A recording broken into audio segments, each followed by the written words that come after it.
If you're planning a trip to Vietnam, these are 8 things that you should know before coming.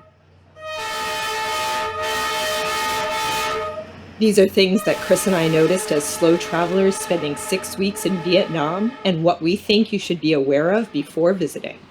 And if you've traveled to Vietnam, please share your tips with us in the comments. Number 1 on our list of things to know before coming to Vietnam is visas. For Chris and I traveling on Canadian passports, we needed to apply for an e-visa online before coming to Vietnam. And if you're traveling on passports from countries like the United States, Australia, the United Kingdom, or other countries in Europe, you're probably going to need an e-visa too. The entire process took about a week. We applied, we waited about a week, and then we got our e-visa via email. It was pretty straightforward. Just make sure you give yourself enough time before coming to Vietnam to get what you need. To start, just visit evisa.gov.vn and follow the steps from there. During the application process, you're going to have to upload a recent photo of yourself following strict guidelines. And then you'll also need to upload a picture of your passport. In my case, I kept getting an error saying my photo wasn't good enough. It was a little bit frustrating and anxiety-inducing because I didn't understand why the system wasn't accepting my photo. But after a bit of online research and some experimenting, I realized that the system didn't like my photo because in my passport photo, I had my hair down, and in my new photo, I had my hair tied back. So when I retook my photo, I took it with my hair down, and then both photos matched, and I was able to move on to the next step. Another thing to know about applying for a tourist visa to enter Vietnam is that you have to give the date that you're going to leave the country. And that exit date will be written on the visa you receive. So when you're booking accommodations, you can't book anything beyond that date.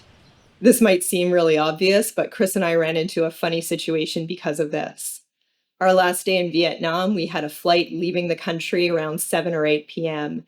And we didn't want to have to check out of our apartment earlier that day at the 11 a.m. or 12 p.m. checkout time.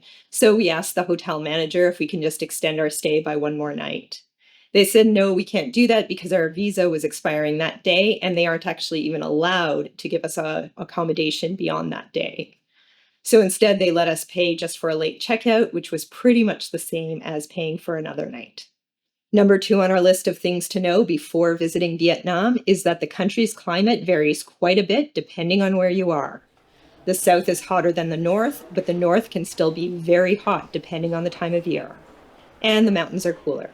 There are also rainy and dry seasons. The rainy season typically runs from May to October, but the heaviest part of the rainy season will vary depending on where in the country you are. On to number 3, money.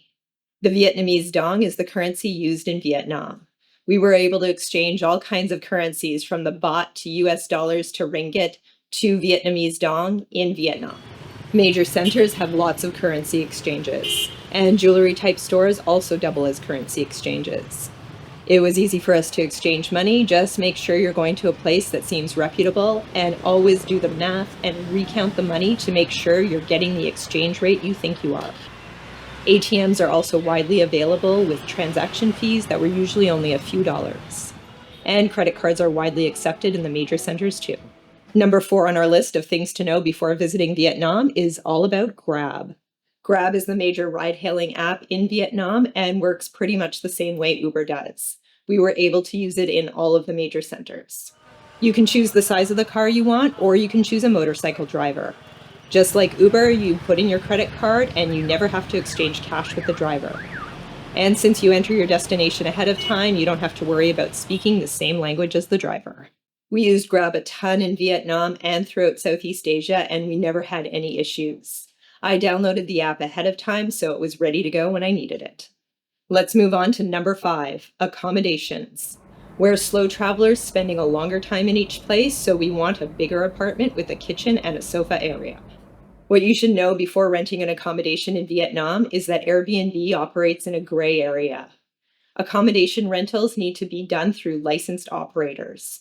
If you rent from an unlicensed operator, you could get kicked out of your accommodation or face other issues. So always make sure to book with a licensed operator in buildings that allow short-term renters. When we rented our apartment in Saigon and in Hanoi, we rented in a licensed furnished apartment building that we found on booking.com.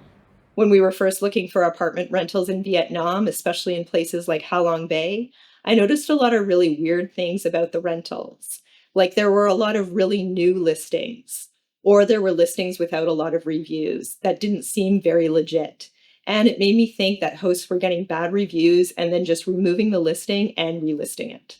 So we stuck to apartments in dedicated furnished rental buildings with a long history of reviews on both the booking site and on Google.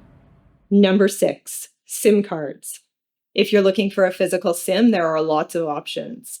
We ended up trying 2 different companies during our time in Vietnam. Our favorite one was Viettel. We signed up at one of their official stores. You need your passport to sign up, so don't forget to bring it with you. On to number 7, safety. Safety in Vietnam, especially road safety, might not be what you're used to. There are scooters everywhere, and pedestrians don't have the right of way. Pedestrian crossing areas don't mean that vehicles will stop for you. Red lights don't mean that cars are going to stop. And scooters drive on the sidewalks if there are sidewalks at all. For Chris and I, we found this kind of frustrating, and we didn't end up walking around as much as we normally would. And there are other safety issues to consider as well. The water isn't potable, food safety doesn't meet the same regulations, and there are frequent vehicle accidents, usually involving motorcycles. Motorcycle tours are really popular, but tourists often get hurt on these bikes.